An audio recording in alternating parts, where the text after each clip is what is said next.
പ്രധാനമന്ത്രി നരേന്ദ്രമോദിക്ക് American president Donald Trump ഒരു സമ്മാനം അമേരിക്കയുടെ സൈനിക വിമാനത്തിൽ കൊടുത്തയച്ചു എന്ന വിവരം പുറത്തുവരികയാണ്. കഴിഞ്ഞ ദിവസം രാത്രി 3 മണിക്കാണ് അമേരിക്കയിൽ നിന്നും 205 ഇന്ത്യൻ അനധികൃത കുടിയേറ്റക്കാരെ നിറച്ച അമേരിക്കൻ സൈനിക വിമാനം അമേരിക്കയിലെ ടെക്സസ് സംസ്ഥാനത്ത് നിന്നും പുറപ്പെട്ടത്. ഇന്ത്യക്കാരായ 18,000 അനധികൃത കുടിയേറ്റക്കാരെ ഇതുവരെ തിരിച്ചറിയാൻ സാധിച്ചിട്ടുണ്ട് എന്നും ഇവരെ ഉടൻ നാട് കടത്തുമെന്നാണ് ട്രംപ് ഭരണകൂടം വ്യക്തമാക്കിയിരിക്കുന്നത്. ഇതോടെ ഒരു പ്രധാനപ്പെട്ട ചോദ്യം ഉയരുന്നുണ്ട്. ഇത്തരത്തിൽ നാട് കടത്തപ്പെടുന്ന ഇന്ത്യക്കാരിൽ ബഹുഭൂരിപക്ഷവും ഗുജറാത്തികളാണ് എന്ന വിവരവും ഇപ്പോൾ പുറത്തു വരുന്നുണ്ട്. നിങ്ങളിപ്പോൾ സ്ക്രീനിൽ കാണുന്നത് 2024 ഒരു ബിസിനസ് സ്റ്റാൻഡേർഡിന്റെ വാർത്തയാണ്. ആ വാർത്തയിൽ പറയുന്നത് ഓരോ മണിക്കൂറിലും 10 ഇന്ത്യക്കാരാണ് USA വിവിധ അതിർത്തികളിൽ പിടിക്കപ്പെടുന്നത് എന്നും കഴിഞ്ഞ വർഷം 2024 മാത്രം 9,000-ലേറെ പേർ ഒക്ടോബറിൽ തന്നെ ഇത്തരത്തിൽ പിടിക്കപ്പെട്ടു എന്നും അതിൽ 45,000-ലേറെ പേർ ഗുജറാത്ത് എന്ന നരേന്ദ്രമോദിയുടെ സ്വന്തം സംസ്ഥാനത്ത് നിന്നുള്ളവരാണ് എന്ന വിവരമാണ് ഈ വാർത്ത പങ്കുവച്ചത്. ഇതിനെ സാധൂകരിക്കുന്ന മറ്റൊരു വാർത്ത 2024 ടൈംസ് ഓഫ് ഇന്ത്യയിൽ വന്നിരുന്നു. ആ വാർത്തയിൽ പറയുന്നത് ഗുജറാത്തിൽ പാസ്പോർട്ട് സറണ്ടർ ചെയ്യുന്നവരുടെ എണ്ണം ഇരട്ടിയായിരിക്കുന്നു എന്ന വാർത്തയാണ് അന്ന് പുറത്തു വന്നത്. ഇതിൽ എല്ലാം പ്രധാനപ്പെട്ട ഒരു കാരണം ഗുജറാത്ത് എന്ന സംസ്ഥാനം 1995 മുതൽ പ്രത്യേകിച്ച് വെല്ലുവിളികളൊന്നും തന്നെ കൂടാതെ BJP അടക്കി ഭരിക്കുന്ന ഒരു സംസ്ഥാനമാണെങ്കിലും ഗുജറാത്തിന്റെ വികസനം പടവലങ്ങ പോലെ താഴോട്ടാണ്. അത് തെളിയിക്കുന്ന ഏതാനും ചില വാർത്തകൾ നമുക്കൊന്ന് പരിശോധിക്കാം. ആദ്യം കഴിഞ്ഞ വർഷം 2024 പുറത്തു വന്നൊരു വാർത്തയാണ്. ഗുജറാത്തിന്റെ വിദ്യാഭ്യാസ മന്ത്രിയായ കുബേർ ദിൻതോർ നിയമസഭയിൽ നൽകിയ മറുപടി പ്രകാരം ഗുജറാത്തിലെ 1606 പ്രൈമറി സ്കൂളുകൾ പ്രവർത്തിക്കുന്നത് ഒരൊറ്റ അധ്യാപകനുമായി മാത്രമാണ്.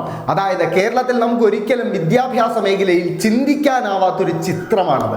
1606 പബ്ലിക് സ്കൂളുകൾ ഒരൊറ്റ അധ്യാപകനുമായി പ്രവർത്തിക്കുന്നു. ഇത് മാത്രമല്ല 341 പ്രൈമറി സ്കൂളുകൾ ഈ പറയുന്ന ഒരു ക്ലാസ് റൂം മാത്രമായാണ് പ്രവർത്തിക്കുന്നത് എന്ന വിവരവും ഇതേ മന്ത്രി തന്നെ നിയമസഭയെ അറിയിച്ചിരുന്നു.